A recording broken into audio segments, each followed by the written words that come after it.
Let's welcome back to the show from the House Select China Committee. He's Congressman Jesse Johnson. Congressman, it's good to see you again. Congressman, what do you make of this? How serious is this threat? FBI Director Wray warns Chinese cyber hackers are already inside U.S. infrastructure, that they're going to deal a, quote, devastating blow to the power grid, water treatment plants, to, quote, induce panic, that they could do that. What do you think? Is that serious? Liz, this is a major threat. This is not just fear-mongering. We know that this infiltration has happened. And you're right, it's generally in the infrastructure space. Think water, wastewater, energy, telecommunications. Obviously, what we found, we have been able to root out of those systems. The question would be, of this big initiative of the Chinese Communist Party, Volt Typhoon, how much have we not found? And so the Biden administration, one good thing they have done is in their budget, they've called for an extra $13 billion to invest in cybersecurity. We need this investment. This is where the battle of today and tomorrow will be fought. Our defenses have not been strong enough. So, you know, yes, spend more money, but the question is, I mean, tens of thousands of Chinese nationals are now crossing the border illegally. You know, we'll get your reaction to that, sir. We want you also to react to FBI Director Wray here. Let's take a listen. The PRC has made it clear that it considers every sector that makes our society run fair game in its bid to dominate on the world stage, and that its plan is to land low blows against civilian infrastructure to try to induce panic. The fact is, the PRC's targeting of our critical infrastructure is both broad and unrelenting.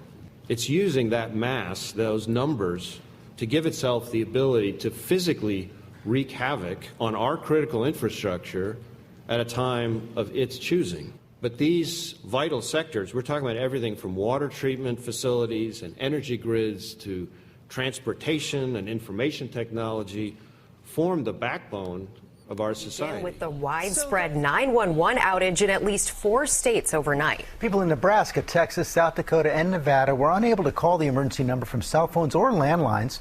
Chief Justice Correspondent Pierre Thomas starts us off. Good morning, Pierre. George, good morning. Potentially thousands of Americans with added stress overnight as they dialed 911 for help when every second counts. Multiple police forces across 4 states reporting that their 911 phone lines were down, including the entire state of South Dakota, a county in Nebraska, a police force in Del Rio, Texas, and 2 departments in Nevada, including Las Vegas.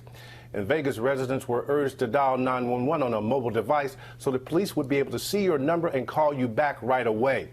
Service was later restored to Las Vegas and South Dakota, but today there will be an urgent effort to figure out why this happened and whether these outages are somehow connected. It's unclear how widespread the situation was. This comes as new analysis from the Department of Homeland Security warns that fiber optics lines supporting 911 call centers have likely become a target.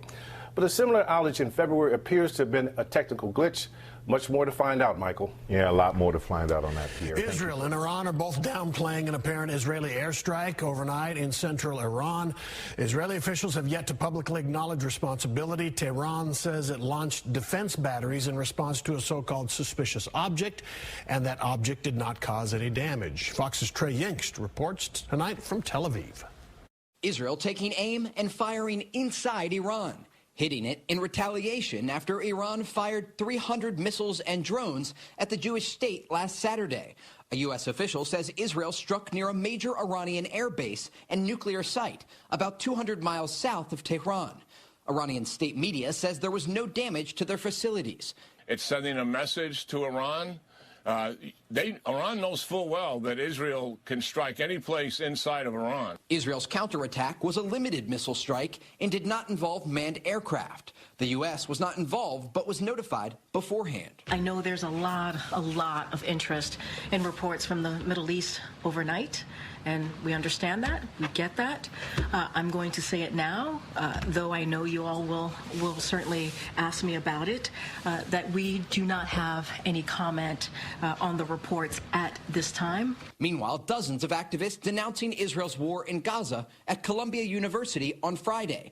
On Thursday, police arrested more than 100 people at the campus on suspicion of criminal trespass during a pro-Palestinian demonstration. Students at several other schools are planning similar rallies in solidarity with the Columbia University demonstrators. Here in Tel Aviv, it's life as usual as people prepare for the Passover holiday that starts on Monday. In Tel Aviv, Trey Yingst.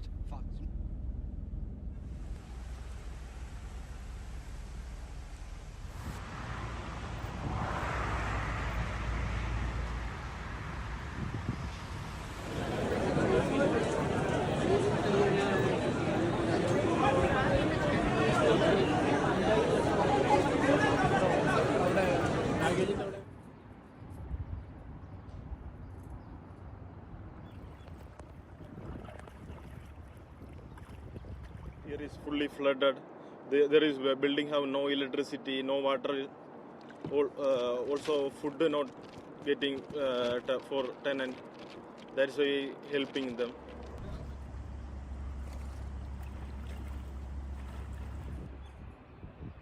It's one of the most geologically active regions in the world, and it's coming alive again. A volcano in Indonesia, it started to erupt. The images of this, I mean, some people are questioning on Twitter. I saw, is this AI or is this real? That's just the day and age we're in. Is it AI or is it real?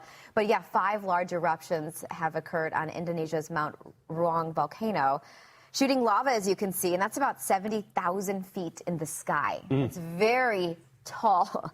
It's heightened plenty of concerns of spreading ash and falling rocks, forcing hundreds of evacuations. Indonesia even triggered a tsunami alert due to how dangerous the situation could become. This is the same area that got devastated when the same volcano erupted back in 1871. So it does happen. I mean, it's been a minute, 1871. There are different types of volcanic eruptions, too. And, I mean, no greater country to talk about that than maybe Iceland, because that has been in our purview over the past few months. But the eruption here in Indonesia, it's offered some extraordinary sights. This does, Marissa, it looks like an AI rendering. When you see the frequent flashes of lightning, maybe a painting. During one of the recent explosive eruptions, lightning was observed. Nearly 4,000 strikes, in fact. Those have been counted. It's not a phenomenon, though, that's seen with all eruptions. But it's also not something that's super uncommon either. Right. I think if you can witness it from afar, it is quite impressive to take in.